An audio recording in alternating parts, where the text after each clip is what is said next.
Hola a todos, ¿qué tal? ¿Cómo están?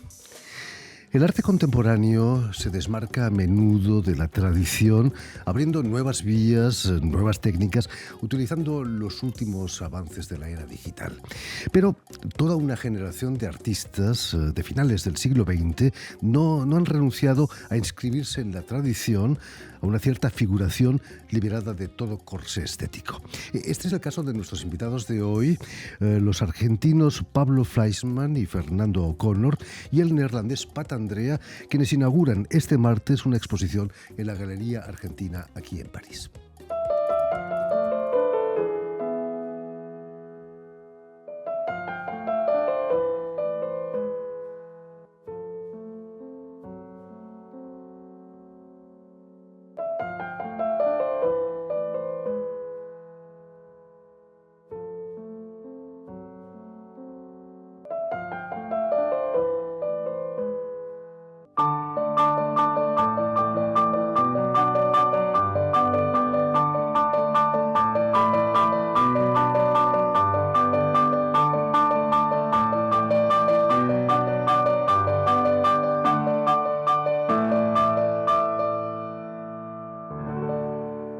Muy buenas tardes, Pat Andrea.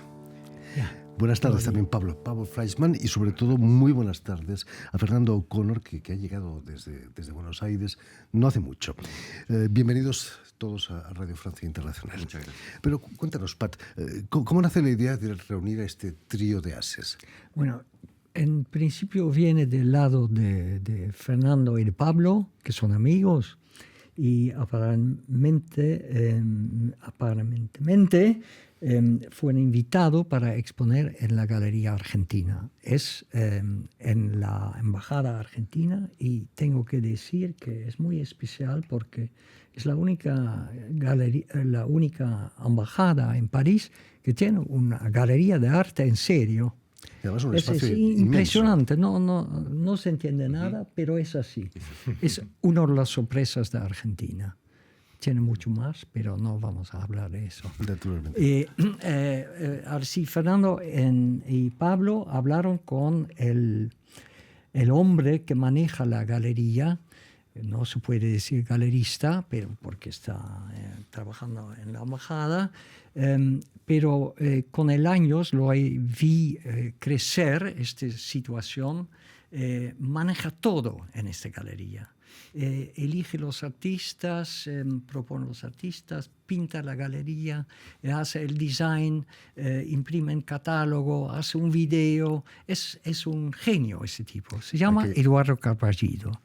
Y bueno, ellos hablaron con Eduardo y aparentemente Eduardo tenía una idea de juntarnos tres. Para que yo, bueno, qué sé yo, un poco más como un locomotivo, ¿no? Para la exposición en París, porque me conocen bien acá. Por supuesto. Y bueno, ese es el origen. Hablamos y bueno. Es cierto que solamente tienes un cuadro, pero que en superficie es mayor que todos los cuadros reunidos de Pablo y de Fernando, sí, ¿no? ¿O no? Es un astuto holandés. Pat, eres sin duda el más argentino de los artistas neerlandeses. El peso de la tradición de la pintura flamenca es muy fuerte, ¿no? ¿Lo has sentido tú en tus años de estudiante en Bellas Artes? Sí. Yo nunca quería esconder que verdaderamente mi inspiración viene de la pre-Renaissance, en Flandres y también en Italia, el 400, ¿no? Además, eres hijo de artista también, ¿no? Tu padre era artista. Sí, también. Mi padre era artista, y justamente yo quería contar eso, que él tenía sus libros en su biblioteca y yo como pequeño mirando todos estos libros, y lo que me gustó más fueron los libros sobre los pintores flamencos del siglo XV. Fascinante la pintura flamenca. ¿No? Que inventaron una pintura que finalmente llegó a la invención de la fotografía. Por supuesto, claro que sí. Porque la Edad Media pude pintar otra cosa. Pintaron, por ejemplo, no en unidad de paisaje, por ejemplo, pintaron todo al mismo tiempo en el cuadro, etc. Eso dejamos en el siglo XV y el descubierto, creo, de esta posibilidad de acercarse mucho más a la realidad visual fue un golpe enorme para la pintura. Utilizaban la óptica, ¿no? Para poder Eso cámara dicen, oscura. eso dicen. Yo no saber he eso.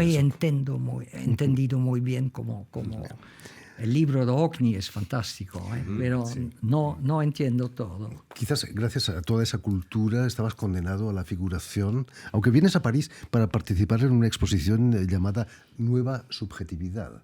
Sí, ¿Qué era claro. esa nueva subjetividad? Bueno, Una manera de ver el arte un juego de diferente. palabras del el comisario, inventor de la exposición, Jean Clair. Claro. Oui, voilà. Claro. Bueno, claro, Jean Claro. Por supuesto. Juan Claro. Naturalmente. Sí. Pero fue una exposición, una gran exposición. Había grandes nombres de la pintura. Sí, totalmente. Y eso fue un intento de romper un poco y de volver un poco a esta pura visualidad, en todo caso un realismo mucho más cerca de la objetividad. Y por eso él utilizaba la nueva subjetividad como un peu como un blague. Exactamente. ¿no? Porque la objetividad estaba mismo cosa, pero en Alemania antes de la guerra. Fernando Connor, eres considerado como uno de los maestros del arte figurativo ahí en Argentina. En cierto modo, en los años 80, pintar la figuración era casi un delito, ¿no? Incluso en las escuelas de Bellas Artes. Sé que pasaste muy poco tiempo en la Escuela de Bellas Artes. Sí. ¿Cuáles fueron las causas de tu huida, como decía alguien? Bueno, un poco porque ya en ese momento las escuelas de Bellas Artes tendían a tomar la transmisión del saber un poco desligándose de las tradiciones pictóricas. Ya era bastante notorio que ese proceso estaba en marcha. Y a mí básicamente siempre me había interesado continuar mi búsqueda a partir de las tradiciones pictóricas. Porque es cierto que vas a dejar la Escuela de Bellas Artes para pasar a una escuela pública que se llama Estímulo. Ahí encontraste tu estímulo de Bellas Artes. Exactamente, sí. Estímulo de Bellas Artes es una asociación que todavía está funcionando, donde uno puede ir de manera independiente y libre a trabajar con modelo vivo. Y yo ahí trabajé cerca de entre 3 años haciendo doble turno. Yo entraba a las 4 de la tarde y me iba casi a las 10 de la noche todos los días. ¿Por qué es tan importante dibujar frente a un modelo vivo? Porque el dibujo, hasta donde yo entiendo, es lo único que, al menos a un pintor figurativo, le da la herramienta de la comprensión de la forma. No hay otra forma de pensar la realidad si uno no incorpora el lenguaje que da el dibujo, la estructura que da el dibujo. Entonces, aprender a dibujar para un pintor figurativo es como aprender la gramática para un escritor. Ejercicio muy difícil, ¿no? No se aprende de un día para el otro. No, para nada. Lleva, creo que toda la vida no alcanza. Me fascinó. Tengo un querido amigo que tradujo novelas del coreano. Ajá. Y la tradición de la caligrafía coreana exige 10 años como mínimo para poder empezar a dibujar caligrafía coreana, ¿no? Bueno, yo siempre digo que si se enseñara en las escuelas a ver de la misma manera que pueden ver los no videntes, muchos videntes dibujarían mucho mejor. Porque el no vidente busca comprender la forma con el tacto. Y es lo que el vidente tiene que aprender a hacer con los ojos. Entender, comprender. Y eso no es fácil de enseñar. Pablo Fleischmann, también vas a pasar por el Estímulo de Bellas Artes. Es importante también para ti seguir la tradición del modelo vivo, por ejemplo. Sí, claro. Bueno, yo cuando empecé a estudiar dibujo y pintura, un día llegué al taller, yo tenía 18, 19 años, y me encontré con una modelo que no era para mí. A mí me pusieron al costado, pero muy, muy pronto entendí que la figura humana iba a formar parte de mi obra, y empecé como Fernando, empecé a ir a Estímulo de Bellas Artes yo habré ido durante 5 años, todos los días.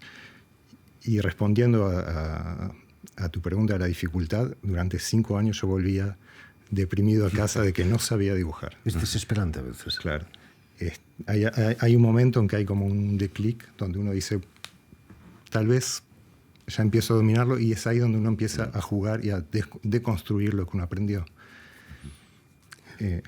Fernando, hablando de tradición en la pintura, ¿es cierto que pasabas horas en los museos mirando, intentando descubrir cómo diablos hacían eso esos grandes maestros? Sí.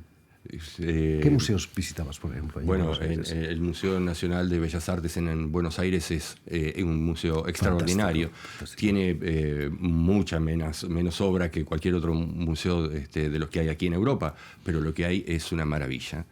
Y yo recuerdo, y no exagero, recuerdo haberme escapado de la escuela en horario para irme al museo y plantarme frente a un cuadro de Sorolla, simplemente porque quería entender dónde había ido la primer pincelada y cómo se había ido construyendo.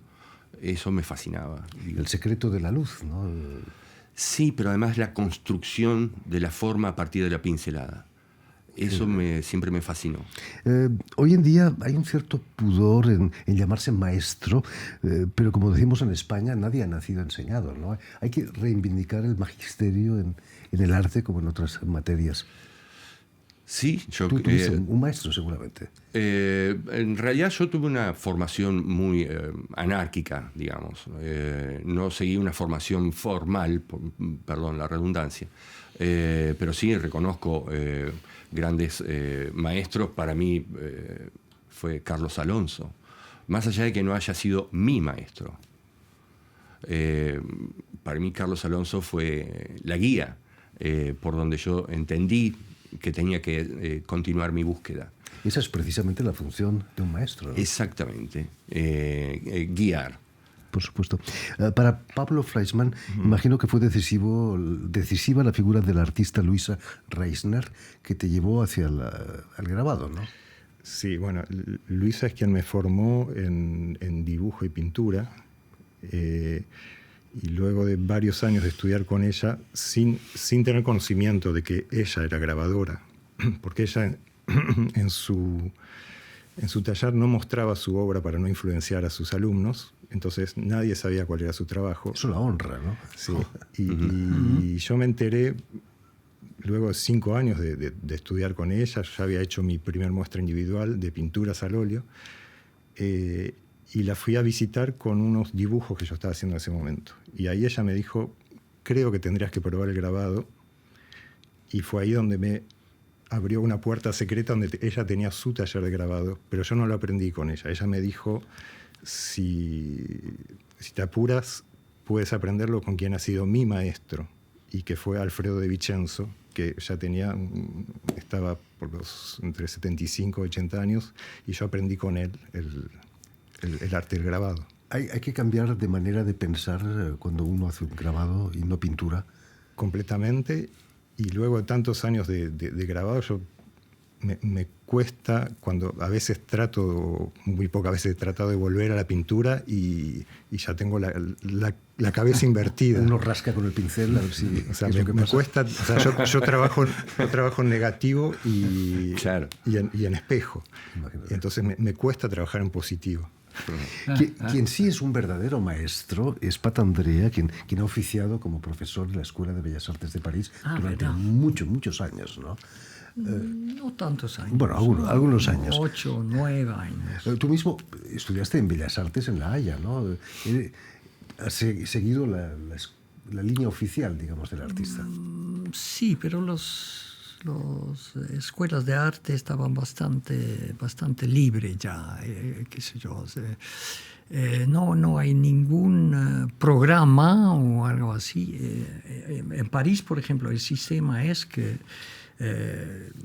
eligen un profesor que le dan un atelier y el profesor después decide quién viene a trabajar en este atelier.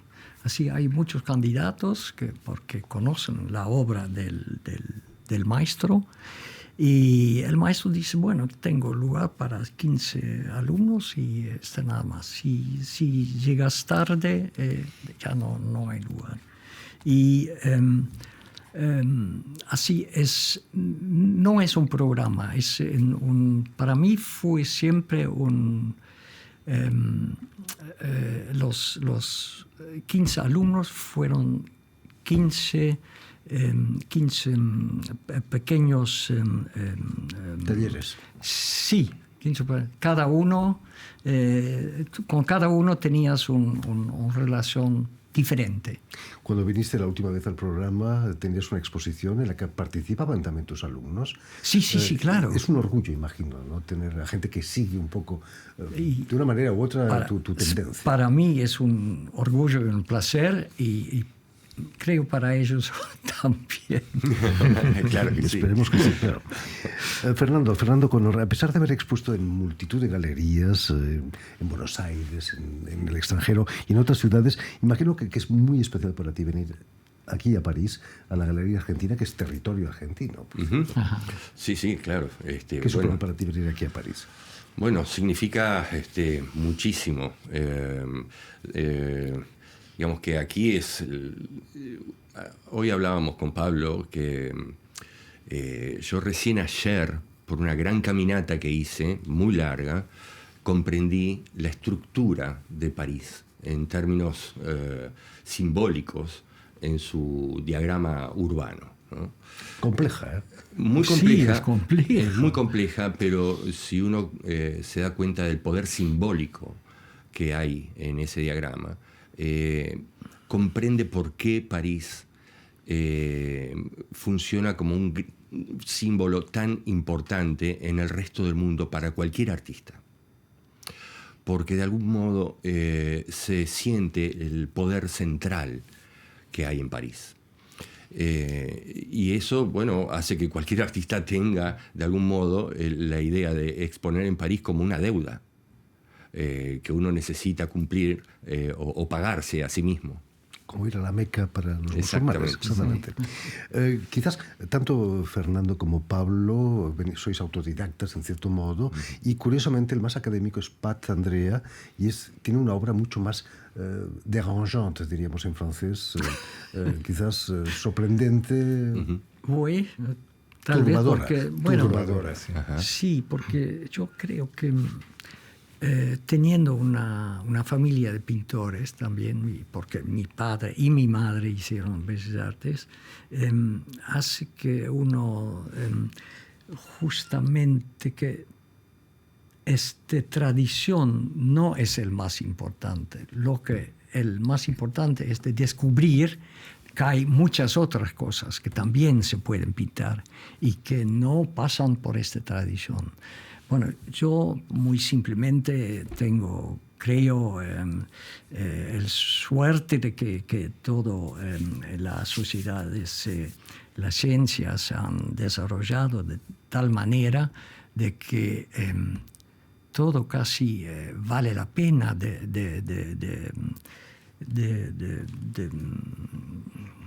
plasmarlo. De poner en el laboratorio y ver si podés pintarlo. Si podés hacer algo con una imagen con esto, por ejemplo. Yo a veces, para cortar toda una discusión, digo, yo lo que pinto, yo abro la puerta de mi subconscient y je peins ce que je vois là. Alors, por ejemplo, si Freud no había pasado antes, no podría haberlo hecho. Tu trabajo es tan perturbador como nuestros sueños, ¿no? A veces. Sí, no, son nuestros sueños a veces. Pero nunca son pesadillas, ¿no? O a veces... tienen buenas soluciones. Se vendrían menos bien tus pinturas si fueran pesadillas. Pero tengo pesadillas, ¿eh? Como todos. En fin, pues ya lo saben. Tienen una cita en la Galería Argentina, aquí en París, para la exposición Coincidencias y Contrapuntos, un triálogo, si me permitís, entre los artistas Pat Andrea, Pablo Fleischmann y Fernando O'Connor, que estará abierta, por cierto, hasta el 17 de mayo. Muchas gracias a los tres por haber estado aquí con Muchas nosotros. gracias a ti. Mucho éxito aquí en París. Y permíteme también que dé las gracias a Adrián Toureau y a Guillaume Buffet, quienes se han ocupado hoy de la realización del programa.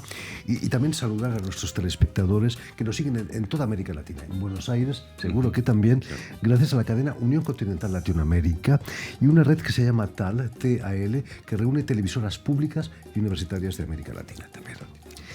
Y a ustedes, muchísimas gracias por su atención y les damos cita para una nueva edición de El Invitado de Radio Francia Internacional.